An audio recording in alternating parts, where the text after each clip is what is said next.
Critical theory ಅಂತ ಅವ್ರೇನು define ಮಾಡಿದ್ರು, ಅವ್ರ ಮನಸ್ಸಲ್ಲಿ ಏನಿತ್ತು, ಎಲ್ಲರೂ ಸಮಾನರು ಅಂತ ಇತ್ತು. ಅದೇ ಹೇಗೆ ಸಮಾನರು ಅಂತ ಅವ್ರಿಗೆ ಇವತ್ತು ಡಿಫೈನ್ ಮಾಡೋಕ್ಕಾಗ್ತಿಲ್ಲ. ಈಗ ಯಾವುದೇ ಒಂದು ಥಿಯರಿನ ನಾವು ಸಬ್ಸ್ಕ್ರೈಬ್ ಮಾಡೋದಕ್ಕೆ ನಮಗೆ ಮಾನದಂಡ ಏನು ಅಂತಂದರೆ ಅದನ್ನು ಪ್ರಾಕ್ಟಿಕಲ್ ಆಗಿ ಇಂಪ್ಲಿಮೆಂಟ್ ಮಾಡೋಕ್ಕಾಗತ್ತೋ ಇಲ್ವೋ ಅಂತ.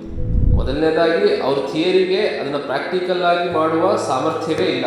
ಎರಡನೇದು, ಅದರಲ್ಲಿ ಸತ್ಯವೇ ಇಲ್ಲ. ಇವಾಗ ನಮ್ಮಲ್ಲಿ ತಂದೆ ತಾಯಿಗಳಿಗೆ ಚೇರ್ ಮೇಲೆ ಕೂತಿರ್ತಾರೆ ಮನೆಯಲ್ಲಿ, ನೀವು ಹೋಗ್ತಾ ಇರ್ತೀರ ಅಥವಾ ಅಲ್ಲೇ ಕೂತಿರ್ತೀರ, ಹೋಗೊಂದು ದೊಡ್ಡ ನೀರು ತಗೊಂಬ ಅಂತ, ಎದ್ದು ಹೋಗಿ ತಗೊಳ್ಳಿ ಅಂತ ಹೇಳ್ತೀವಿ ನಾವು. ಅವರಿಗೆ ಶಕ್ತಿ ಇದೆಯೋ ಇಲ್ವೋ, ಅವ್ರಿಗೆ ಅವ್ರೇನಾದ್ರು ಕೇಳಿದ್ರೆ ಅದನ್ನು ಮಾಡುವಂಥದ್ದು ಸೇವೆ ಅದು. ಆದರೆ ಇದು ಕಲ್ಚರಲ್ ಮಾರ್ಕ್ಸಿಸಮ್ ದೃಷ್ಟಿಯಿಂದ ನೋಡಿದ್ರೆ ಇದು ಎಕ್ಸ್ಪ್ಲಾಯ್ಟೇಷನ್. ಈಗ ಅಪ್ಪಂಗೆ ನಡೆಯೋಕ್ಕಾಗದ್ಮೇಲೆ ನೀನೇ ಹೋಗ್ತಾವೋ ನೀರನ್ನ ಅಂತ ಯಾಕೆ ಮಗ ಹೇಳಬಾರ್ದು? ಇದು ಕ್ರಿಟಿಕಲ್ ಥಿಯರಿ.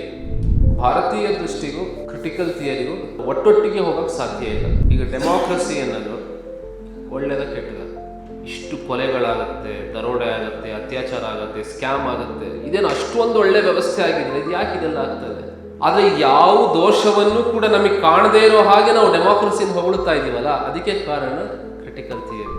ಒಂದು ಲೆಕ್ಕದಲ್ಲಿ ಈ ಕ್ರಿಟಿಕಲ್ ಥಿಯರಿ ಅನ್ನೋದು ಮನುಷ್ಯನನ್ನು ಪ್ರಾಣಿಗಳ ಥರನೇ ನೋಡುತ್ತೆ. ವಿವೇಕ ಇದೆ ಮನುಷ್ಯನಿಗೆ ಅಂತ ಕ್ರಿಟಿಕಲ್ ಥಿಯರಿ ಒಪ್ಕೊಳ್ಳಲ್ಲ. ಹಾಗಾಗಿ ಇದನ್ನು ಫೈಟ್ ಮಾಡೋದು ಹೇಗೆ? ನಾವು ಇವತ್ತಿನ ಕಾರ್ಯಕ್ರಮ ನಡೆಸ್ತಾ ಇರೋದು ಪ್ರಜ್ಞಾ ಪ್ರವಾಹ. ಸೊ ಪ್ರಜ್ಞೆ ಹೇಗೆ ಬರುತ್ತೆ? ಪ್ರಜ್ಞೆ ಬರೋದು ಚಿಂತನೆಯಿಂದ, ಇನ್ನೊಬ್ರು ಹೇಳಿದ್ದನ್ನು ಕೇಳಿ ಅದನ್ನೇ ಸತ್ಯ ಅಂತ ಒಪ್ಪೋದ್ರಿಂದ ಅಲ್ಲ. ಸೊ ನಾವೀಗ ನೆಕ್ಸ್ಟ್ ಇನ್ನೊಂದು 20-25 ನಿಮಿಷನೋ ಇಲ್ಲ 15 ನಿಮಿಷನೋ ನಾನೇನು ಮಾತಾಡ್ತೀನಿ, ಅದು ನಾನು ಹೇಳಿದ್ದನ್ನು ನೀವು ಒಪ್ಪಬೇಕು ಅಂತ ಅಲ್ಲ. We have to think together, at least we need to try. ಈಗ ಇವತ್ತಿನ ವಿಷಯ ಕಲ್ಚರಲ್ ಮಾರ್ಕ್ಸಿಸಮ್. ಇದರಲ್ಲಿ 2 ಪದ ಇದೆ, ಕಲ್ಚರ್ ಮತ್ತು ಮಾರ್ಕ್ಸಿಸಮ್, 2 ಭಾಗ ಇದೆ. ಫಸ್ಟ್ ಬಂದಿದ್ದು ಮಾರ್ಕ್ಸಿಸಮ್. ಯಾಕೆ ಬಂತು, ಏನು, ಅದಕ್ಕೆ ಯಾರು ಇನ್ಫ್ಲೂಯೆನ್ಸ್ ಆಯಿತು, ಅದೆಲ್ಲ ಒಂದಿಷ್ಟು ಹೇಳಿದೆ. ಆದರೆ ಮುಖ್ಯವಾಗಿ ಅದನ್ನು ಶುರು ಮಾಡಿದ ಕಾರ್ಲ್ ಮಾರ್ಕ್ಸ್ ಮತ್ತು ಅವ್ರ ಜೊತೆಗೆ ಇನ್ನೊಬ್ಬರು. ಅವರಿಗಿದ್ದೇನೆಂದರೆ, ಯಾರು ದೊಡ್ಡ ದೊಡ್ಡ ಏನು ಹೇಳ್ಬೋದು, ಜಮೀನ್ದಾರ್ ಇರ್ಬೋದು, 1000 ಎಕರೆ 2000 ಎಕರೆ ಅಥವಾ ಇಂಡಸ್ಟ್ರಿಯಲಿಸ್ಟ್ಗಳು, ಯಾರು ಬೇಕಾದ್ರೂ ಇರ್ಬೋದು, ಅವರು ಮತ್ತು ಆ ಜಮೀನಿನಲ್ಲಿ ಆ ಲ್ಯಾಂಡ್ನಲ್ಲಿ ದುಡಿಯುವಂತಹ ಲೇಬರ್ಸ್, ಅವರಿಬ್ಬರ ನಡುವೆ ಅನ್ಯಾಯ ಆಗ್ತಾ ಇದೆ. ಅಂದರೆ ಯಾರಿಂದ? ಓನರ್ಸಿಂದ ಲೇಬರ್ಸ್ಗೆ ಅನ್ಯಾಯ ಆಗ್ತಾ ಇದೆ. ಹಾಗಾಗಿ it was a revolt against land Lord's R ಇಂಡಸ್ಟ್ರಿಯಲಿಸ್ಟ್ಸ್ from the labours. ಇಷ್ಟೇ ಇದ್ದಿದ್ದು. This is Marxism. ಆದರೆ ಕ್ರಮೇಣ ಏನಾಯಿತು, ಬರೀ ಅಷ್ಟೇ ಇದ್ದಿದ್ದು. ಇವ್ರು ಹೇಳಿದ್ರು 1926 ಅಲ್ವಾ, 20ಯಲ್ಲಿ ಜರ್ಮನಿಯಲ್ಲಿ ಒಂದು ಥಿಯರಿ ಹುಟ್ಟಿತು, ಅದು ಕ್ರಿಟಿಕಲ್ ಥಿಯರಿ ಅಂತ. ಎಲ್ಲಿವರೆಗೆ ಬರೀ ದುಡ್ಡು ಮಾಡುವವರು, ಅಂದರೆ ಯಾರು ಇಂಡಸ್ಟ್ರಿಯಲಿಸ್ಟ್ಗಳು, ಅವರು ಮತ್ತು ಲೇಬರ್ಸ್ ಅವರ ನಡುವೆ ಇದ್ದ ಸಂಘರ್ಷವನ್ನು ಸಮಾಜದ ಪ್ರತಿಯೊಂದು ಜಾಗದಲ್ಲೂ ಇದೆ ಅಂತ ತಂದಿದ್ದು ಕ್ರಿಟಿಕಲ್ ಥಿಯರಿ. ಅಂದರೆ ಇವತ್ತು ನಾವಿಲ್ಲಿ ಕೂತಿದ್ದೀವಿ ಅಂದರೆ ಈ ಕೂರುವ ವ್ಯವಸ್ಥೆಯಲ್ಲೂ ಸಮಸ್ಯೆ ಇದೆ ಅಂತ ಕ್ರಿಟಿಕಲ್ ಥಿಯರಿ ಹೇಳುತ್ತೆ. ಇವಾಗ ಉಪ್ಪಿಟ್ಟು ಮಾಡಿದ್ದಾರೆ, ಉಪ್ಪಿಟ್ಟೇ ಯಾಕೆ ಮಾಡಿದ್ರು ಅಂತಲೂ ಕ್ರಿಟಿಕಲ್ ಥಿಯರಿ ಏನೋ ಒಂದು ಹೇಳುತ್ತೆ. ಕಾಫಿನೇ ಯಾಕೆ ಮಾಡಿದ್ರು, ಇದು ಯಾರೋ ಮಲೆನಾಡು ಅಥವಾ ಹಳೆ ಮೈಸೂರು ಭಾಗದವರೇ ಆರ್ಡರ್ ಕೊಟ್ಟಿದ್ದಾರೆ, ಉತ್ತರ ಕರ್ನಾಟಕದಾದರೆ ಟೀ ಮಾಡ್ತಾ ಇದ್ರು ಅಂತ ಹೇಳುತ್ತೆ ಕ್ರಿಟಿಕಲ್ ಥಿಯರಿ.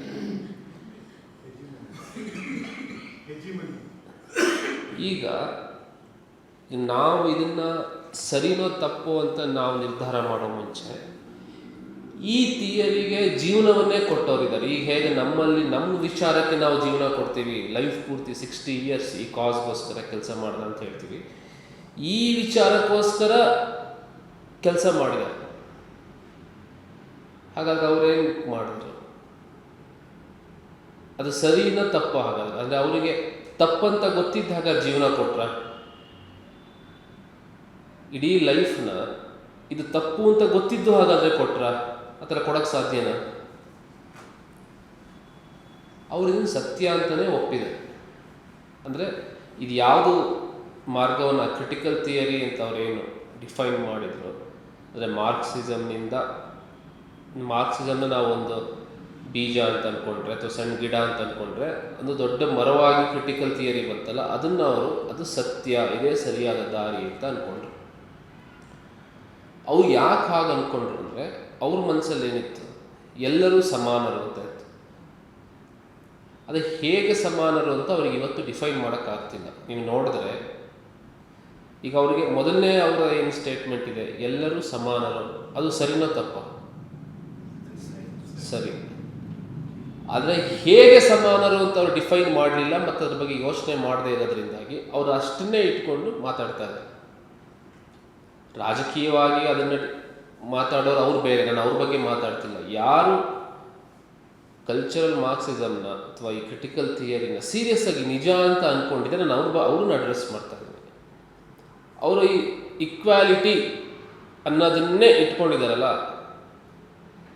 ಅವ್ರು ಮುಂದೆ ಡಿಫೈನ್ ಮಾಡೋಕ್ಕಾಗ್ತಿಲ್ಲ ವಾಟ್ ಈಸ್ ಇಕ್ವಾಲಿಟಿ.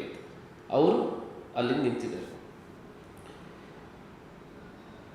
ಈಗ ಹಾಗಾದರೆ ಈಗ ನಮ್ಮದು ಸರಿ ಅಂತ ನಾವು ಹೇಗೆ ಹೇಳೋದು? ಈಗ ನಾವು ಯಾವುದೋ ಒಂದು ವಿಚಾರ ಹೇಳ್ತಾ ಇದ್ದೀವಿ, ಇಲ್ಲ ನಾವೀಗ ಕಲ್ಚರ್ ಮಾರ್ಕ್ಸಿಸಮ್ ಕ್ರಿಟಿಕಲ್ ಥಿಯರಿ ಸರಿ ಇಲ್ಲ ಅಂತ ಹೇಳಬೇಕಾದ್ರೆ ಅದು ಹೇಗೆ ಸರಿ ಇಲ್ಲ ಅಂತ ನಾವು ಹೇಳಬೇಕಾಗತ್ತೆ. ಈಗ ಉದಾಹರಣೆಗೆ ಬಟ್ಟೆ, ನೀವು ಈ ರೀತಿಯ ಬಟ್ಟೆ ಉಡ್ತಾ ಇದ್ದೀರಾ ಅಂದರೆ ನೀವು ನಿಮ್ಮನ್ನು ಬೇರೆ ಅಂತ ತೋರಿಸ್ಕೊತಾ ಇದ್ದೀರಾ. ಈಗ ಉದಾಹರಣೆಗೆ ಪ್ಯಾಂಟ್ ಶರ್ಟ್ ಹಾಕೋ ಜಾಗದಲ್ಲಿ ಯಾರೋ ಒಬ್ಬ ಕೋಟ್ ಹಾಕೊಂಡು ಬಂದರೆ ಅವರು ಕೋಟ್ ಹಾಕಿದವನನ್ನು ಗುಂಪಿನಿಂದ ಹೊರಗಿಡ್ತಾರೆ. ಈ ಉದಾಹರಣೆಗೆ ನಾವು ಸೀರೆ ಉಡೋ ಸಂಪ್ರದಾಯ ಇದೆ ನಮ್ಮಲ್ಲಿ.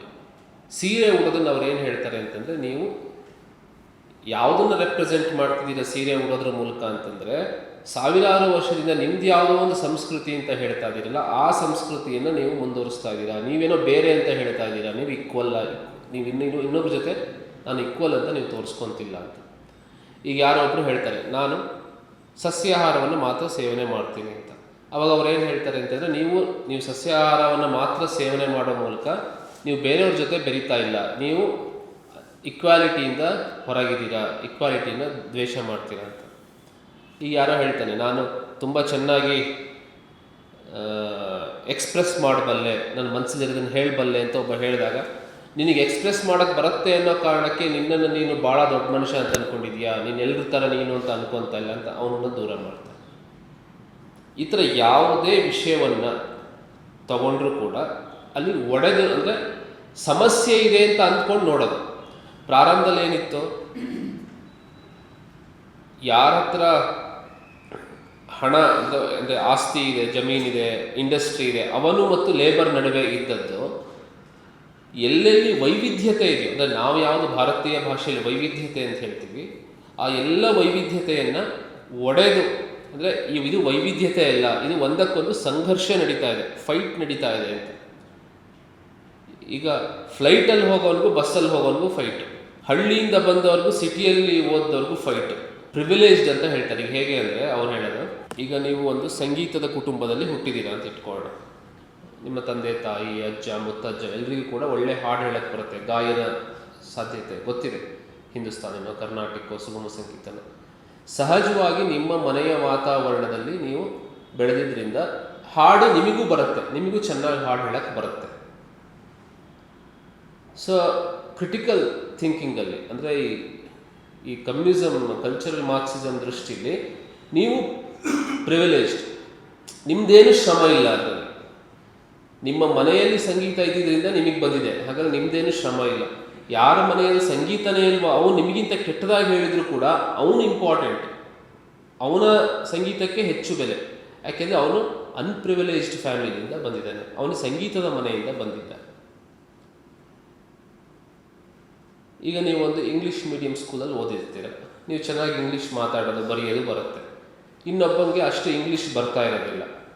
ಹಾಗಂತ ನಿಮಗೆ ಇಂಗ್ಲೀಷ್ ಬರದವನ ಮೇಲೆ ನೀವೇನು ಅವನ್ನ ಹಾಸ್ಯ ಮಾಡೋದಾಗಲಿ, ಉಡಾಫೆ ಮಾಡೋದಾಗಲಿ ಏನು ನೀವು ಮಾಡ್ತಿರೋದಿಲ್ಲ. ಆದರೆ ಅದು ಮಾಡದೇ ಇದ್ದರೂ ಕೂಡ ನಿಮಗೆ ಇಂಗ್ಲೀಷ್ ಜಾಸ್ತಿ ಬರೋದು ಯಾಕೆಂದರೆ ನೀವು ಪ್ರಿವಿಲೇಜ್ಡ್, ನೀವು ಇಂಗ್ಲೀಷ್ ಮೀಡಿಯಂ ಸ್ಕೂಲಲ್ಲಿ ಓದೋಕ್ಕಾಯ್ತು, ಅವನಿಗೆ ಓದೋಕ್ಕಾಗಲಿಲ್ಲ, ಹಾಗಾಗಿ ಹೀ ಈಸ್ ಮೋರ್ ಇಂಪಾರ್ಟೆಂಟ್ ಅಂತ. ಈ ಥರ ಯಾವುದೇ ವಿಷಯ ತಗೊಂಡ್ರೂ ಕೂಡ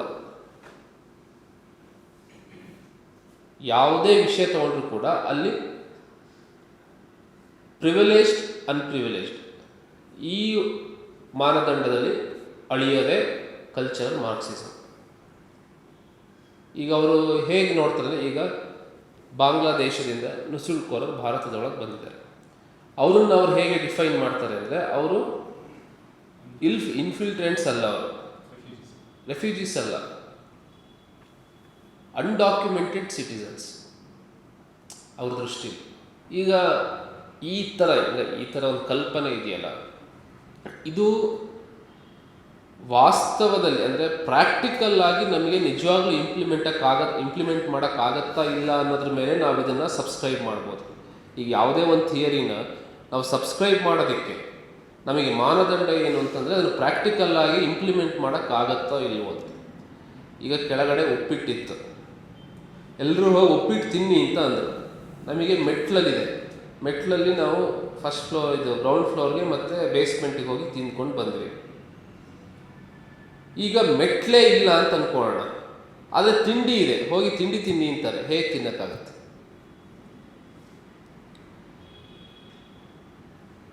ಯಾವುದೇ ಒಂದು ಥಿಯರಿ ಅದು ಅಕ್ಸೆಪ್ಟ್ ಮಾಡೋಕ್ಕಾಗತ್ತೋ ಇಲ್ವೋ ಅನ್ನೋದು ಯಾವ ಆಧಾರದ ಮೇಲೆ ಅಂದರೆ, ಅದು ಪ್ರಾಕ್ಟಿಕಲ್ ಆಗಿ ಸಾಧ್ಯನಾ ಅನ್ನೋದ್ರ ಮೇಲೆ.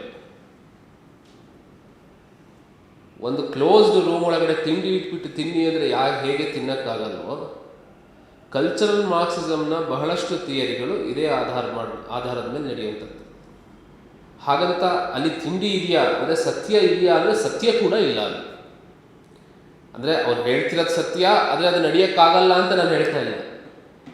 ಮೊದಲನೇದಾಗಿ ಅವ್ರ ಥಿಯರಿಗೆ ಅದನ್ನು ಪ್ರಾಕ್ಟಿಕಲ್ ಆಗಿ ಮಾಡುವ ಸಾಮರ್ಥ್ಯವೇ ಇಲ್ಲ, ಆ ದಾರಿಯೇ ಇಲ್ಲ ಅದಕ್ಕೆ, ಅದು ಮೊದಲನೇದು. ಎರಡನೇದು, ಅದರಲ್ಲಿ ಸತ್ಯವೇ ಇಲ್ಲ. ಸತ್ಯ ಯಾಕಿಲ್ಲ ಅಂತಂದರೆ, ನಮ್ಮಲ್ಲಿ ಭಾರತೀಯ ದೃಷ್ಟಿಯಲ್ಲಿ ಅಥವಾ ಯಾವುದೇ ಅಬ್ರಾಹಿಮಿಕ್ ರಿಲಿಜನ್ ಅಥವಾ ಈ ಸೆಮೆಟಿಕ್ ರಿಲಿಜನ್ ಪೂರ್ವದ ಚಿಂತನೆಗಳು ಯಾವುದ್ಯಾವುದಿದೆ, ಅಲ್ಲಿ ಎಲ್ಲ ಕಡೆ ಕೂಡ ನಾವು ಈ ಪ್ರಾಪಂಚಿಕ ಜೀವನವನ್ನು ಬದುಕ್ತಾ ಇರೋದು ಉದ್ದೇಶ ದೇವರು ನೋಡಬೇಕು ಅನ್ನೋದೇ. ನಮ್ಮಲ್ಲಿ ತುಂಬ ಜನ ಗೊತ್ತಿಲ್ಲ, ಈಗಿನ ಕಾಲದಲ್ಲಿ ಕೇಳಿದಿರ ನೀವುಗಳು ಅಂತ, ಬಟ್ ದೊಡ್ಡವರೆಲ್ಲ ಹೇಳ್ತಿರ್ತಾರೆ, ದೇವರನ್ನು ನೋಡ್ಬಿಟ್ರೆ ನನ್ನ ಜೀವನ ಮುಗಿತಪ್ಪ ಅಂತ ಹೇಳ್ತಾ ಇರ್ತಾರೆ. ತುಂಬ ವಯಸ್ಸಾದವ್ರು ಹೇಳ್ತಾರೆ, ದೇವರನ್ನು ನೋಡೋದು ಹುಟ್ಟಿದ ಉದ್ದೇಶನೇ ನಾನು ದೇವರನ್ನು ನೋಡಬೇಕು ಅಥವಾ ಜ್ಞಾನವನ್ನು ಪಡಿಬೇಕು, ಸತ್ಯದ ದರ್ಶನ ಆಗಬೇಕು, ನನಗೆ ವಾಟ್ ಈಸ್ ಟ್ರುತ್ ಅನ್ನೋದು ನನಗೆ ಗೊತ್ತಾಗಬೇಕು ಅಂತ. ಈ ಕಲ್ಪನೆಯನ್ನಕ್ಕಿಂತ ಅದು ಏನು ಹೇಳಬೇಕು ನಾವು, ಹೈಪೋಥೆಸಿಸ್ ಅಂತ ಹೇಳಬೇಕು ಅಥವಾ ಚಿಂತನೆ ಅಂದರೆ ಅದು ಇಮ್ಯಾಜಿನೇಷನ್, ಏನು ಅದು ಗೊತ್ತಿಲ್ಲ, ಅದು ಏನಂತ. ಯಾಕಂದರೆ ನನಗೇನು ಸತ್ಯದ ದರ್ಶನ ಆಗಿಲ್ಲ. ಮೋಕ್ಷ ಇದೆಯೋ, ಮುಕ್ತಿ ಇದೆಯೋ, ದೇವರಿದ್ದಾರೋ, ಅವ್ರು ಹೆಂಗಿದ್ದಾರೆ, ನಾನು ಅದನ್ನು ನಾನು ನೋಡಿಲ್ಲ ನಾನು. ಆದರೆ ಈ ಥರದ್ದು ಒಂದಿದೆ ನಮ್ಮಲ್ಲಿ. ಹಾಗಿರುವ ಕಾರಣದಿಂದಾಗಿ ಈಗ ನಾವು ಮತ್ತು ಇನ್ನೊಬ್ಬರು, ಅದು ಜೀವಿ ಇರ್ಬೋದು ಅಥವಾ ಪ್ರಾಣಿ ಇರ್ಬೋದು, ಮಣ್ಣಿರ್ಬೋದು, ಕಲ್ಲಿರ್ಬೋದು, ಮರ ಇರ್ಬೋದು, ನಮಗೆ ಯಾವುದ್ರ ಬಗ್ಗೆನೂ ಕೂಡ ನಾವು ಹಿಂದೂ ಚಿಂತನೆಯಲ್ಲಿ ನಾವು ಅದನ್ನು ಯೂಸ್ ಮಾಡೋದು ಅಂತ ಹೇಳೋದಿಲ್ಲ. ಈಗ ಬರ್ತಾ ಇದೆ ಎಲ್ಲವನ್ನು ಯೂಸ್ ಮಾಡೋದು ಅಂತ. ನಮ್ಮ ದೃಷ್ಟಿಯಲ್ಲಿ ಯಾವುದು ಯೂಸ್ ಮಾಡೋಂಥದ್ದಲ್ಲ, ನಾವೆಲ್ಲದರಿಂದನೂ ನೆರವನ್ನು ಪಡೆಯೋದಷ್ಟೇ. ನಾವು ಮರದಿಂದ ನೆರವು ಪಡಿತೀವಿ, ಗಾಳಿಯಿಂದ ನೆರವು ಪಡಿತೀವಿ, ಎಲ್ಲದರಿಂದ ನೆರವು ಪಡಿತೀವಿ. ಯಾಕೆ ಅಂದರೆ ನಮ್ಮಲ್ಲಿ ಸತ್ಯ ಒಂದಿದೆ, ಆ ಸತ್ಯದ ಹುಡುಕಾಟಕ್ಕೆ ನಾನು ಬಂದಿರೋದ್ರಿಂದ ನನ್ನ ದೃಷ್ಟಿ ಇದು. ಆದರೆ ಮಾರ್ಕ್ಸಿಸಮ್ ಅಥವಾ ಈಗಿನ ಕಲ್ಚರಲ್ ಮಾರ್ಕ್ಸಿಸಮ್ ಇರ್ಬೋದು, ಇದರಲ್ಲಿ ಅವರಿಗೆ ಎರಡನೇ ಭಾಗ ಇಲ್ಲ. ಅವ್ರು ಎಲ್ಲವನ್ನೂ ಕೂಡ ಉಪಯೋಗಿಸೋ ದೃಷ್ಟಿಲೇ ನೋಡ್ತಾರೆ. ಸೊ ಎಲ್ಲವನ್ನೂ ಉಪಯೋಗಿಸ್ತಿರ್ಬೇಕಾದ್ರೆ ಉಪಯೋಗಿಸುವವನು ಮತ್ತು ಉಪಯೋಗಿಸಲ್ಪಡುವವನು ಅಂತ ಬಂದ್ಬಿಡತ್ತೆ. ಇವಾಗ ನಮ್ಮಲ್ಲಿ ತಂದೆ ತಾಯಿಗಳಿಗೆ, ಗುರು ಹಿರಿಯರಿಗೆ, ವಯೋವೃದ್ಧರಿಗೆ, ಅತಿಥಿಗಳಿಗೆ ಸೇವೆ ಮಾಡಬೇಕು ಅಂತ ಇದೆ. ಈಗ ನಾವೆಲ್ಲ ಯಂಗ್ಸ್ಟರ್ಸೇ ಇದ್ದೀವಿ, ನಮ್ಮ ತಂದೆ ತಾಯಿಗಳೆಲ್ಲ ಆರಾಮಾಗಿ ಓಡಾಡೋ ಏಜ್ನವರೇ, ಅವ್ರವ್ರ ಕೆಲಸ ಅವ್ರವ್ರು ಮಾಡ್ಕೊಳ್ಳೋರೆ. ಚೇರ್ ಮೇಲೆ ಕೂತಿರ್ತಾರೆ ಮನೆಯಲ್ಲಿ, ನೀವು ಹೋಗ್ತಾ ಇರ್ತೀರ ಅಥವಾ ಅಲ್ಲೇ ಕೂತಿರ್ತೀರ, ಹೋಗಿ ಒಂದು ದೊಡ್ಡ ನೀರು ತೊಗೊಂಬ ಅಂತಾರೆ, ಎದ್ದು ಹೋಗಿ ತೊಗೊಳ್ಳಿ ಅಂತ ಹೇಳ್ತೀವಿ ನಾವು. ತಂದೆ ತಾಯಿಗಳಿಗೆ, ಗುರು ಹಿರಿಯರಿಗೆ, ವಯೋವೃದ್ಧರಿಗೆ, ಆಮೇಲೆ ಅತಿಥಿಗಳಿಗೆ, ಅವರಿಗೆ ಶಕ್ತಿ ಇದೆಯೋ ಇಲ್ವೋ, ಅವ್ರೇನಾದ್ರು ಕೇಳಿದ್ರೆ ಅದನ್ನು ಮಾಡುವಂಥದ್ದು ಸೇವೆ ಅದು. ಆದರೆ ಇದು ಕಲ್ಚರಲ್ ಮಾರ್ಕ್ಸಿಸಮ್ ದೃಷ್ಟಿಯಿಂದ ನೋಡಿದ್ರೆ ಇದು ಎಕ್ಸ್ಪ್ಲಾಯ್ಟೇಷನ್. ಈಗ ಅಪ್ಪಂಗೆ ನಡೆಯೋಕ್ಕಾಗತ್ತೆ, ಅಡುಗೆ ಮನೆ ತನಕ ನಡೆಯೋಕ್ಕಾಗದ್ಮೇಲೆ ನೀನೇ ಹೋಗ್ತಾವೋ ನೀರನ್ನ ಅಂತ ಯಾಕೆ ಮಗ ಹೇಳಬಾರ್ದು?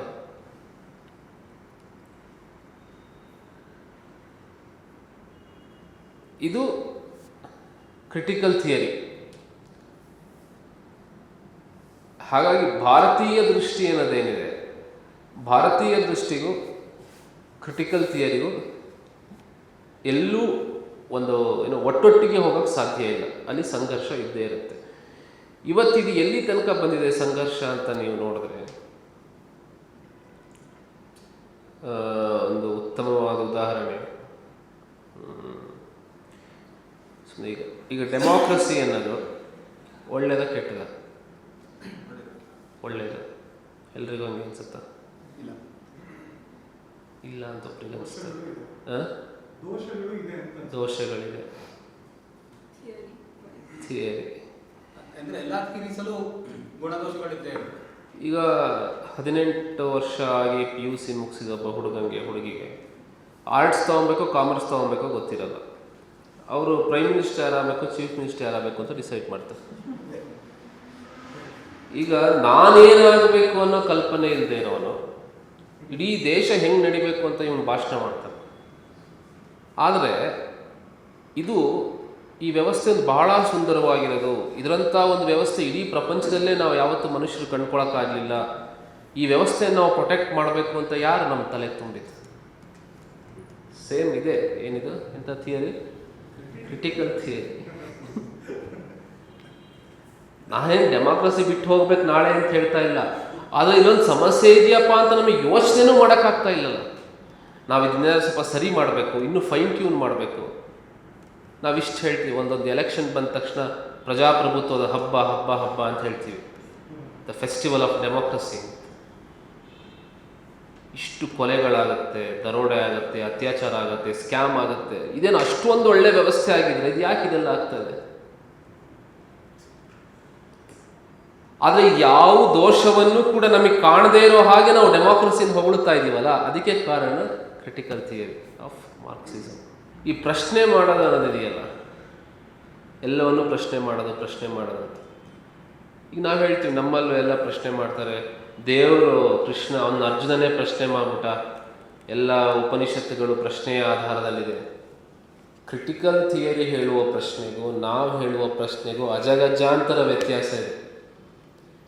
ನಮ್ಮಲ್ಲಿ ಏನು ಪ್ರಶ್ನೆ, ನಾವೇನೇನು ಪ್ರಶ್ನೆ ಕೇಳ್ಬೋದಂದರೆ, ನಾನು ಕೇಳ್ತೀನಿ, ಇವಾಗ ನೀವು ಏನು ನಿಮ್ಮ ಮನೆಯಲ್ಲಿ ನೀವಿಬ್ಬರು ಅಣ್ಣ ತಮ್ಮ ಇದ್ದೀರಾ ಅಂತ ಅಂದ್ಕೊಳ್ಳೋಣ. ನೀವು ಬಿಸ್ನೆಸ್ ಮಾಡಬೇಕು. ಇಬ್ಬರು ಹತ್ರನೂ ಒಂದೊಂದು ಐಡಿಯಾ ಇರುತ್ತೆ. ಒಬ್ಬರಿಗೆ ಸುಮ್ಮನೆ ಹೇಳಬೇಕು, ಯಾರಿಗೂ ಒಬ್ಬರಿಗೆ ಟ್ರಾನ್ಸ್ಪೋರ್ಟೇಷನ್ ಬಿಸ್ನೆಸ್ಗೆ ಹೋಗಬೇಕು ಅಂತ, ಇನ್ನೊಬ್ಬರಿಗೆ ಹೋಟೆಲ್ ಇಡಬೇಕು ಅಂತ ಆಸೆ. ಅಪ್ಪನ ಹತ್ರ ಇರೋದು ಬರೀ 10 ಲಕ್ಷ. ಈ ಬಿಸ್ನೆಸ್ ಮಾಡೋಕ್ಕೂ 10 ಲಕ್ಷ ಬೇಕು, ಈ ಬಿಸ್ನೆಸ್ ಮಾಡೋಕ್ಕೂ 10 ಲಕ್ಷ ಬೇಕು. ಅಪ್ಪ ಏನು ಮಾಡ್ತಾರೆ, ಯಾರ ಐಡಿಯಾ ಹೆಚ್ಚು ಪ್ರಾಕ್ಟಿಕಲ್ ಆಗಿದೆ ಅಂತ ನೋಡಿ ಆ ಮಗನಿಗೆ, ಮತ್ತು ಯಾವ ಮಗನಿಗೆ ಹೆಚ್ಚು ಸಾಮರ್ಥ್ಯ ಇದೆ ಅಂತ ನೋಡಿ ಆ ಮಗನಿಗೆ ಮೊದಲು 10 ಲಕ್ಷ ಕೊಡ್ತಾರೆ. ನಿಂಗೆ ಆಮೇಲೆ ಕೊಡ್ತೀನಪ್ಪ ಅಂತ ಹೇಳ್ತಾರೆ. ಸುಳ್ಳಲ್ಲ, ಈಗಿರೋದಿಷ್ಟು, ಈ ಮಗನಿಗೆ ಕೊಡ್ತೀನಿ. ಈಗ ನಮ್ಮ ದೃಷ್ಟಿಯಲ್ಲಿ, ಭಾರತೀಯ ದೃಷ್ಟಿಯಲ್ಲಿ ಪ್ರಶ್ನೆ ಮಾಡಿದಾಗ ಏನು, ಅಪ್ಪ ಯಾಕೆ ಕೊಟ್ಟರು, ನನಗೆ ಕೊಡಲಿಲ್ಲ, ನನ್ನ ತಮ್ಮನಿಗೆ ಕೊಟ್ಟರು 10 ಲಕ್ಷ, ಯಾಕೆ? ಪ್ರಶ್ನೆ ಯಾರಿಗೆ? ಅಪ್ಪಂಗಲ್ಲ, ತನಗೆ. ಯಾಕೆ ನನಗೆ ಸಿಗಲಿಲ್ಲ? ನನಗಿಂತ ನನ್ನ ತಮ್ಮನಿಗೆ ಸಾಮರ್ಥ್ಯ ಚೆನ್ನಾಗಿದೆ, ಅಥವಾ ಅವನ ಐಡಿಯಾ ನನ್ನ ಐಡಿಯಾಗಿಂತ ಹೆಚ್ಚು ಚೆನ್ನಾಗಿದೆ, ಪ್ರಾಕ್ಟಿಕಲ್ ಆಗಿದೆ, ಹಾಗಾಗಿ ಕೊಟ್ಟರು. ಅಪ್ಪ ಆಮೇಲೆ ಹೇಳಿದ್ದಾರೆ, ನೆಕ್ಸ್ಟ್ ದುಡ್ಡು ಬಂದಮೇಲೆ ನಿನಗೆ ಕೊಡ್ತೀನಿ ಅಂತ. ಇದು ಭಾರತೀಯ ದೃಷ್ಟಿಯ ಪ್ರಶ್ನೆ. ಕ್ರಿಟಿಕಲ್ ಥಿಂಕಿಂಗ್ ಮಾರ್ಕ್ಸಿಸ್ಟ್ ಪ್ರಶ್ನೆ ತನಗೆ ಅಪ್ಪಂಗೆ, ನೀನೆಂತ ಅಪ್ಪ, ಇಬ್ಬರು ನುಡ್ಸಿದೆಯಾ, ನನಗೆ ನೀನು ಕೊಡಲಿಲ್ಲ ಅವನಿಗೆ ಕೊಟ್ಟೆ. ಇದು ಕ್ರಿಟಿಕಲ್ ಥಿಯರಿ, ಇದು ಮಾರ್ಕ್ಸಿಸಮ್. ಸಾಧಾರಣವಾಗಿ ನಾವು ಎಲ್ಲಿವರೆಗೆ ಈ ವಿವೇಕ ಅಂದರೆ ಸರಿ ತಪ್ಪುವನ್ನು ಅರ್ಥ ಮಾಡಿಕೊಡೋದು, ಅದು ಮನುಷ್ಯರಿಗೆ ಮಾತ್ರ ಇರೋ ಒಂದು ಸ್ಪೆಷಲ್ ಸಾಮರ್ಥ್ಯ. ಯಾವ ಪ್ರಾಣಿಗೂ ಇಲ್ಲ. ನರಿ, ನಾಯಿ, ಗುಬ್ಬಿ, ಜಿರಳೆ ಯಾರಿಗೂ ಇಲ್ಲ. ಅದೆಲ್ಲ ಅವರ ಬೇಸಿಕ್ ಇನ್ಸ್ಟಿಂಕ್ಟಲ್ಲಿ ನಡೀತಾ ಇರುತ್ತೆ. ಈಗ ನೀವೊಂದು ಹುಲಿ ಮರಿಗೆ ಎಷ್ಟೇ ಪ್ರೀತಿ ಮಾಡಿ ಬೆಳೆಸಿದ್ರೂ ಅದಕ್ಕೆ ಹಾಲು ಕೊಟ್ಟು ಬೆಳೆಸಿದ ಮೇಲೆ ಅದು ಹಾಲು ಕುಡಿಯೋದು ನಿಲ್ಲಿಸಿ ರಕ್ತ ಕುಡಿಯೋ ಸಮಯ ಬಂದಾಗ ನಮ್ಮನ್ನು ತಿನ್ನದೇ ಇರುತ್ತಾ, ಇಷ್ಟು ದಿನ ಹಾಲು ಕುಡಿಸಿದ್ದ ಅಂತ. ಅದು ಬೇಸಿಕ್ ಇನ್ಸ್ಟಿಂಕ್ಟ್, ಅದು ಮಾಡೇ ಮಾಡುತ್ತೆ. ಆದರೆ ಮನುಷ್ಯ ಹಾಗಲ್ಲ. ಸಿಕ್ಕಾಪಟ್ಟೆ ಹಶ್ವಾಗಿದೆ, 2-3 ದಿನದಿಂದ ಅವನಿಗೆ ಊಟ ಇಲ್ಲ. ಅವನಿಗೆ ಗೊತ್ತಿರುತ್ತೆ ಇವಾಗ ಇಲ್ಲಿ ಉಪ್ಪಿಟ್ಟು ಮಾಡಿದ್ದಾರೆ ಅಂತ, ಅವನಿಗೆ ನುಗ್ಗಿಬಿಟ್ಟು ಉಪ್ಪಿಟ್ಟು ತಿನ್ನಲ್ಲ ಅವನು. ಅದು ವಿವೇಕ. ಆಫೀಸಿಂದ ಮನೆಗೆ ಹೋಗ್ತಾ ನಮಗೆ ಹಶ್ವಾಗ್ತಿರುತ್ತೆ, ನಮ್ಮ ಮನೆಗೆ ಹೋಗಕ್ಕೆ ಇನ್ನೂ 1 ಕಿಲೋಮೀಟರ್ ಇದೆ, ನಡ್ಕೊಂಡು ಹೋಗ್ತಾ ಇರ್ತೀವಿ. ದಾರಿಯಲ್ಲಿ ಎಲ್ಲರ ಮನೆಯಲ್ಲೂ ಅಡುಗೆ ಆಗಿದೆ ಗೊತ್ತು, ನಾವು ನಮ್ಮ ಮನೆಗೇ ಹೋಗ್ತೀವಿ, ಕಂಡೋರ್ ಮನೆಗೆ ಹೋಗಲ್ಲ. ಅದು ವಿವೇಕ. ಈ ವಿವೇಕ ಇರೋದು ಮನುಷ್ಯನಿಗೆ ಮಾತ್ರ, ಬೇರೆ ಯಾವ ಪ್ರಾಣಿಗೂ ಇಲ್ಲ. ನೀವು ಬಿಸ್ಕತ್ ಈ ಎಲ್ಲ ಅಂಗಡಿಗೆ, ಸಿಗರೇಟ್ ಅಂಗಡಿ ಮುಂದ್ಗಡೆಲ್ಲ 2-3 ನಾಯಿ ಇರುತ್ತೆ, ಅಲ್ಲಿ ಹೋಗಿ ಯಾರು ಸಿಗರೇಟ್ ಸೇದೋ ಬಿಸ್ಕತ್ ಹಾಕಿರೋ ತಿನ್ನತ್ತೆ. ಅದಕ್ಕೆ ಹಸಿವೆಯನ್ನು ನೀಗಿಸ್ಕೊಳ್ಳೋದಷ್ಟೇ ಉದ್ದೇಶ. ಒಂದು ಲೆಕ್ಕದಲ್ಲಿ ಈ ಕ್ರಿಟಿಕಲ್ ಥಿಯರಿ ಅನ್ನೋದು ಮನುಷ್ಯನನ್ನು ಪ್ರಾಣಿಗಳ ಥರನೇ ನೋಡುತ್ತೆ. ವಿವೇಕ ಇದೆ ಮನುಷ್ಯನಿಗೆ ಅಂತ ಕ್ರಿಟಿಕಲ್ ಥಿಯರಿ ಒಪ್ಕೊಳ್ಳಲ್ಲ. ಆದರೆ ಭಾರತೀಯ ಚಿಂತನೆಯಲ್ಲಿ ವಿವೇಕ ಇದೆ. ಹಾಗಾಗಿ ಈ ಕ್ರಿಟಿಕಲ್ ಥಿಯರಿ ಮತ್ತು ನಮ್ಮ ಭಾರತೀಯ ಚಿಂತನೆ ಒಟ್ಟೊಟ್ಟಿಗೆ ಹೋದಂಥ ಉದಾಹರಣೆ ಎಲ್ಲೂ ಇಲ್ಲ. ಅಂದರೆ ನಾವು ಬೇರೆ ನೋಡೋಕ್ಕೆ ನಮ್ಮ ಯಾವ ತತ್ವಗಳಿದೆ, ಈ ಭಗವದ್ಗೀತೆಯಲ್ಲಿ ಉಪನಿಷತ್ತುಗಳಲ್ಲಿ ಹೇಳುವ ತತ್ವಗಳನ್ನೇ ಅವರು ಹೇಳ್ತಿದ್ದಾರೆ ಏನೋ ಅಂತ ನಮಗೆ ಅನಿಸ್ಬಿಡತ್ತೆ, ಸಮಾನತೆ, ಭ್ರಾತೃತ್ವ ಅದೆಲ್ಲ ನೋಡಿದಾಗ. ಆದರೆ ಪ್ರಾಕ್ಟಿಕಲಿ ಅವ್ರು ಅದನ್ನು ಹೇಳ್ತಾ ಇಲ್ಲ, ಪದಗಳು ಮಾತ್ರ ಅದು ಇದೆ.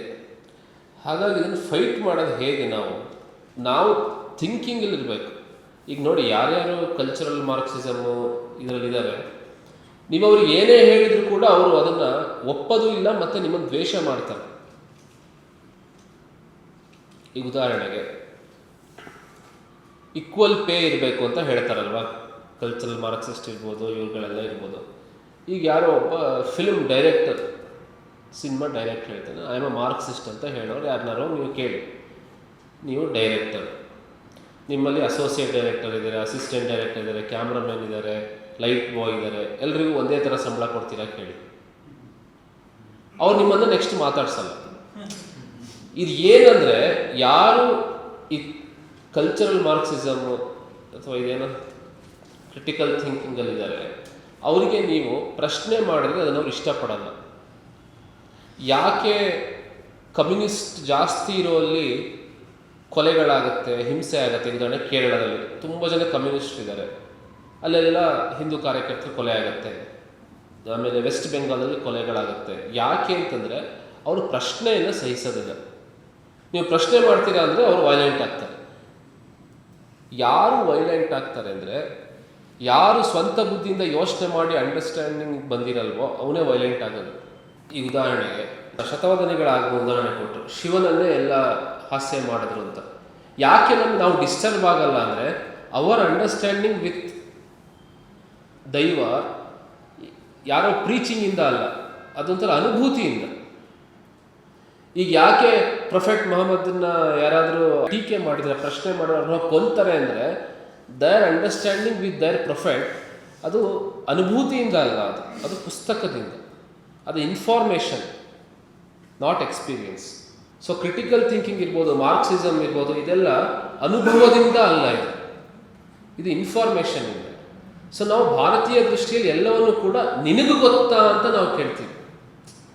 ಈಗ ರಾಮಕೃಷ್ಣ ಪರಮಹಂಸರನ್ನು ವಿವೇಕಾನಂದ ಕೇಳಿದ್ದು, ನನಗೆ ದೇವರನ್ನು ತೋರಿಸಿ ಅಂತಲ್ಲ, ನೀವು ನೋಡಿದ್ದೀರ ದೇವರನ್ನ ಅಂತ. ಫಸ್ಟ್ ನೀವು ಹೇಳಿ, ನಾನು ಮುಕ್ತಿ ಅಂದರೆ ಏನು, ನಾನು ಹೇಗೆ ಏನೋ ಬದುಕಿದ್ದಾಗಲೇ ಪರಮಾತ್ಮನ ನೋಡೋದು ಅಂತ ನಾನು ನಿಮಗೆ ಅರ್ಧ ಗಂಟೆ ಹೇಳ್ಬೋದು. ದಿನ ಬೆಳಗ್ಗೆ ನೀವು ಬ್ರಾಹ್ಮಿ ಮುಹೂರ್ತಕ್ಕೆ ಎದ್ದು ಓಂಕಾರದಿಂದ ಶುರು ಮಾಡಿ ಅಂತ. ಬಟ್ ನೀವು ನನಗೆ ಕೇಳಬೇಕು, ನಿನಗೆ ಗೊತ್ತೇನಪ್ಪ ಅದು, ನೀನು ಮಾಡಿದ್ಯಾ, ನಿನಗೆ ಕಂಡಿದ್ದಾನ ಪರಮಾತ್ಮ ಅಂತ. ಆ ಚಿಂತನೆ ಬರಬೇಕು ಅಂತ ಅವ್ರು ಹೇಳಿದ್ದು. ಆದರೆ ಲಾಂಗ್ ಟರ್ಮಲ್ಲಿ ಹೇಗೆ ಅಂದರೆ, ಈಗ ಪ್ರತಿ ವರ್ಷ ಕೋಟ್ಯಾಂತರ ಮಕ್ಕಳು ಹುಟ್ಟತಾನೆ ಇರ್ತಾರೆ. ನಾವು ಯಾರನ್ನ ಅಂತ ಎಜುಕೇಟ್ ಮಾಡೋದು, ಹೇಗೆ ಸರಿ ಮಾಡೋದು ಇದನ್ನು? ಈಗ ನಿತೀಶ್ ಅಂದರೆ ಏನು ಅಂತ ಅವರೇನೋ ಅವ್ರ ಬಗ್ಗೆ ಅಂದ್ಕೊಂಡಿದ್ದಾರೆ ಅಲ್ವಾ? ಪ್ರತಿಯೊಬ್ಬ ವ್ಯಕ್ತಿನೂ ಅವ್ರು ಏನೋ ಒಂದು ನಾನೇನೋ ಅಂತ ಅಂದ್ಕೊಂಡಿದ್ದೀವಿ. ಅದೇ ಥರ ನಿತೀಶ್ ಅಂದರೆ ಏನು ಅಂತ ನಮಗೆಲ್ರಿಗೂ ಒಂದೊಂದು ಪರ್ಸ್ಪೆಕ್ಟಿವ್ ಇರುತ್ತೆ. ಅವ್ರ ಫ್ರೆಂಡ್ಸ್ಗೆ, ಅವ್ರ ಫ್ಯಾಮಿಲಿಗೆ, ಅವ್ರ ಜೊತೆಯಲ್ಲಿರೋರಿಗೆ ಎಲ್ರಿಗೂ ಕೂಡ ಆ ಪರ್ಸ್ಪೆಕ್ಟಿವ್ ಹೇಗೆ ಬರುತ್ತೆ? ಒಬ್ಬ ವ್ಯಕ್ತಿ ಅವನ ಸುತ್ತಮುತ್ತಲಿನ ಯಾವ್ಯಾವ ನರೇಟಿವ್ಗಳನ್ನು ನೋಡಿ ನೋಡಿ ನೋಡಿ ಬೆಳೆದಿರ್ತಾನೋ ಅದೇ ಆ ಮನುಷ್ಯ ಆಗುತ್ತೆ. ಈಗ ದಿನ ಬೆಳಗ್ಗೆ ನಾವು ಬರಬೇಕಾದ್ರೆ ಬಟ್ಟೆ ಕ್ಲೀನಾಗಿ ಐರನ್ ಮಾಡಿ ಹಾಕೊಂಬರ್ಬೇಕು, ಕರೆಕ್ಟಾ? ಈಗ ಬಟ್ಟೆ ಯಾಕೆ ಹಾಕ್ತಾ ಇದೀವಿ ನಾವು? ಮೊದಲನೇದು ಚಳಿ ಗಾಳಿ ಮಳೆ ಬಿಸಿಲಿಂದ ರಕ್ಷಣೆ ಅಲ್ವಾ. What is the main purpose of clothing? ಮೈ ಮುಚ್ಕೊಳ್ಳೋದಲ್ಲ. ನೀವು ಯಾಕೆ ಮೈ ಮುಚ್ಕೊಬೇಕು? ನೀವ್ಯಾಕೆ ಮುಖ ಮುಚ್ಕೊತಿಲ್ಲ? ಮೈ ಮಾತ್ರ ತಲೆ ಯಾಕೆ ಮುಚ್ಕೊತಾ ಇಲ್ಲ? ಕೈ ಯಾಕೆ ಮುಚ್ಕೊತಾ ಇಲ್ಲ? ಮುಖ್ಯವಾಗಿ ಬಟ್ಟೆ ಇರೋದು ಬಿಸಿಲು ಗಾಳಿ ಮಳೆ ಚಳಿ ರಕ್ಷಣೆಗೋಸ್ಕರ. ಚಳಿಗಾಲ ಬಂದ ತಕ್ಷಣ ಸ್ವೆಟರ್ ಯಾಕೆ ಹಾಕ್ತೀವಿ? ಅಲ್ಲಿ ಗೊತ್ತಾಗುತ್ತೆ ನೋಡಿ, ಯೋಚನೆ ಮಾಡಿ. ಚಳಿಗಾಲ ಬಂದ ಸೆಕೆ ಸ್ವೆಟರ್ ಹಾಕ್ತೀವಿ, ಸೆಕೆಗಾಲ ಬಂದರೆ ಲೂಸ್ ಬಟ್ಟೆ ಹಾಕ್ತೀವಿ, ಸೆಕೆ ಆಗುತ್ತೆ ಅಂತ. ಸೊ ಬಟ್ಟೆ ಹೇಗಿರಬೇಕು? ದಿನ ಬೆಳಗ್ಗೆ ಬಂದಾಗ ಎದ್ದು ನಾವು ಸ್ನಾನ ಮಾಡಿ ಶುದ್ಧವಾಗಿರ್ಬೇಕಂದ್ರೆ ಹಿಂದಿನ ದಿನದ ಬಟ್ಟೆ ಹಾಕಿದರೆ ಅದರಲ್ಲಿ ಬೆವರು ಧೂಳು ಏನೇನೋ ಇರುತ್ತೆ, ವೆಹಿಕಲ್ ಹೊಗೆ ಎಲ್ಲದೂ ಇರುತ್ತೆ. ಹಾಗಾಗಿ ಶುದ್ಧವಾದ ತೊಳೆದ ಬಟ್ಟೆ ಹಾಕಬೇಕು. ಅದು ಸರಿ, ಅದು ಸತ್ಯ. ಐರನ್ ಮಾಡಿರಬೇಕು ಅನ್ನೋದು ಸತ್ಯನ ನರೇಟಿವ್. ಅದು ಯಾರು ಹೇಳಿದ್ರು ನಮಗೆ ಐರನ್ ಮಾಡಿದ್ರೇ ಸರಿ ಅಂತ? ಅವನು ದಿನ ಬೆಳಗ್ಗೆ ಬರ್ತಾನೆ, ಏನು ಐರನ್ ಮಾಡಿರ್ತಾನೆ ಅಂದರೆ ಯಾರಿಗೆ ಮಾಡಿದಾನ ಅವನು? ಈ ಥರ ಹೇಳೋರಿಗೆ ಮಾಡಿದಾನ ಅವನು.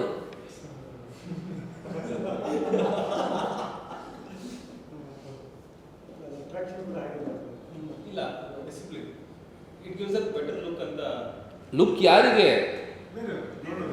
ನೋಡೋರಿಗೆ. ಕೆಲವ್ರು ಹೇಳ್ತಾರೆ ನನ್ನ ಸೌಂದರ್ಯ, ನಾನು ಮೇಕಪ್ ಮಾಡ್ಕೊಳ್ಳೋದಿರ್ಬೋದು, ನಾ ಬಟ್ಟೆ ಐರನ್ ಮಾಡೋದಿರ್ಬೋದು ನನಗೋಸ್ಕರ ಅಂತ ಹೇಳ್ತಾರಲ್ವ ತುಂಬ ಜನ.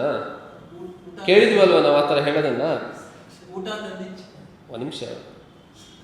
ರಾತ್ರಿ ಮಲಗ್ತಾನು ಅದೇ ಥರ ಐರನ್ ಮಾಡಿ ಮೇಕಪ್ ಮಾಡಿ ಮಲಗದಾದ್ರೆ ಮಾತ್ರ ಅದನ್ನು ಒಪ್ಪಬಹುದು. ಬೆಳಗ್ಗೆ ಎದ್ದು ವಾಕಿಂಗ್ ಹೋಗ್ಬೇಕಾದ್ರೂ ಮೇಕಪ್ ಮಾಡಿಕೊಂಡು ಬಟ್ಟೆ ಐರನ್ ಮಾಡ್ಕೊಂಡು ಹೋಗೋದಾದ್ರೆ ಮಾತ್ರ ಅದನ್ನು ಒಪ್ಪಬಹುದು. ಅವಾಗ ಅದು ಸತ್ಯ. ಮಲಗಬೇಕಾದ್ರೆ ಬನಿಯನ್ನು ಶಾರ್ಟ್ಸು ನೈಟಿ, ಆದರೆ ಹೊರಗೆ ಹೋಗ್ತಾ ಚೆನ್ನಾಗಿ ಕಾಣಿಸ್ಕೊಂಡು ಒಳ್ಳೆ ಟಿಕ್ ಟಾಕ್ ಶೂ ಪಾಲಿಶ್ ಮಾಡಿಕೊಂಡು ಸೀರೆ ಎಲ್ಲ ಮಾಡೋದು ನಾನು ಸುಮ್ಮನೆ ಹೇಳ್ತಾರೆ. ಇದೆಲ್ಲ ಮಾಡ್ಕೊಂಡು ಹೋದಾಗ ಇಲ್ಲ ಅದು ನನಗೋಸ್ಕರ ಅಂತ ಹೆಂಗೆ? ಎರಡು ಡ್ಯುಯಲ್ ಇರಬಾರ್ದು. ಸೊ ನಾನೇನು ಹೇಳ್ತೇನೆ ಅಂದರೆ, ಈ ಥರ ನರೇಟಿವ್ ಇಲ್ಲೇ ಮನುಷ್ಯ ತನ್ನನ್ನು ತಾನು ಕಟ್ಕೊಂಡಿರ್ತಾನೆ. ನಾನು ಅವನು ಏನು ಮಾತಾಡೋದು ಅವನಿಗೆ ಗೊತ್ತಿರೋದಿಲ್ಲ. ಆದರೆ ಈ ಥರದ್ದೆಲ್ಲ ನರೇಟಿವ್ ಅವನು ಸುತ್ತಮುತ್ತ ನೋಡಿ ನೋಡಿ ನೋಡಿ ಏನು ಬೆಳೆದಿರ್ತಾನೆ, ಅದನ್ನು ನೋಡಿ ನೋಡಿನೇ ಅವನು ತನ್ನ ವ್ಯಕ್ತಿತ್ವವನ್ನು ರೂಪಿಸ್ಕೊಂಡಿರ್ತಾನೆ. ಸಮಾಜ ಡಿಫೈನ್ ಮಾಡೋದು ಅದನ್ನು ನೋಡಿ. ಇದನ್ನು ಆ್ಯಕ್ಚುಲಿ ತುಂಬ ಚೆನ್ನಾಗಿ ಅರ್ಥ ಮಾಡ್ಕೊಂಡಿದ್ದು ದ ಸೇಮ್ ಮಾರ್ಕ್ಸಿಸ್ಟ್ಗಳು ಅಥವಾ ಕಲ್ಚರಲ್ ಮಾರ್ಕ್ಸಿಸ್ಟ್ಗಳು. ಹಾಗಾಗಿ ಅವರು ಲಿಟ್ರೇಚರ್ಗೆ ಮೋಸ್ಟ್ ಇಂಪಾರ್ಟೆನ್ಸ್ ಕೊಟ್ಟರು. ಎಷ್ಟು ಸಾಧ್ಯನೋ ಅಷ್ಟು ಜನರನ್ನು ಓದಿಸ್ತಾರೆ ಅವರು. ನಮ್ಮ ಬೆಂಗಳೂರಲ್ಲೇ ಒಂದು ಪಬ್ಲಿಕೇಶನ್ ಇದೆ. ಆ ಪಬ್ಲಿಕೇಶನ್ ಪುಸ್ತಕಗಳು ರಷ್ಯಾದಲ್ಲಿ ಪ್ರಿಂಟ್ ಆಗಿ ಬರ್ತಾ ಇತ್ತು.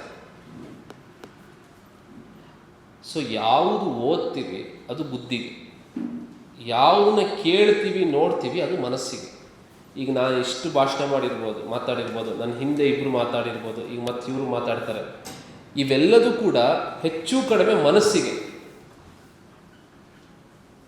ಅದು ಹೇಗೆ ಅಂದರೆ, ಒಳ್ಳೆ ಶುಗರ್ ಪೇಷಂಟ್ಸ್ದು ಒಂದು ಸಮಾವೇಶ, ಶುಗರ್ ಹೆಚ್ಚಾದರೆ ಏನೇನಾಗುತ್ತೆ ಅಂತ ಡಾಕ್ಟ್ರು 1 ಗಂಟೆ ಭಾಷಣ ಮಾಡ್ತಾರೆ. ಹೊರಗಡೆ ಹೋಗ್ಬಿಟ್ಟು ಈ ಡಾಕ್ಟ್ರು ಶುಗರ್ ತಿನ್ನಬೇಡ ಅಂತ ಹೇಳಿದ್ದಾರೆ ಅಂಥೇಳಿ 1 plate idli vada, 1 masala dosa, sugarless coffee order ಮಾಡಿದಂಗೆ. ಸೊ ಕೇಳಿದ್ದು ಯಾವಾಗಲೂ ಇಲ್ಲಿಗೆ ಹೋಗಲ್ಲ, ಅದು ಮನಸ್ಸಿಗೆ ಬಂದು ಅಲ್ಲಿಂದನೇ ಪಾಸ್ ಹೋಗ್ಬಿಡುತ್ತೆ. ಓದಿದ್ದು ಅದು ಬುದ್ಧಿಯಲ್ಲಿ ಉಳಿಯುತ್ತೆ, ಅದು ನಮ್ಮ ಕ್ರಿಯೆಗಳ ಮೇಲೆ ಎಫೆಕ್ಟ್ ಆಗ್ತಾ ಹೋಗುತ್ತೆ. ಹಾಗಾಗಿ ಓದೋದು ಮುಖ್ಯ. ಸಣ್ಣ ಸಣ್ಣ ಮಕ್ಕಳು ಇರ್ತಾರೆ, ಈಗ 3-4ನೇ ವಯಸ್ಸಿಗೆ, 2ನೇ ವಯಸ್ಸಿಗೆಲ್ಲ ಮೈ ಫಸ್ಟ್ ಬುಕ್ ಅಂತ, 6-7ನೇ ತಿಂಗಳಿಗೆಲ್ಲ ಬೇಬೀಸ್ ಫಸ್ಟ್ ಬುಕ್ ಅಂತೆಲ್ಲ ಇವಾಗ ಬರ್ತಾ ಇದೆ.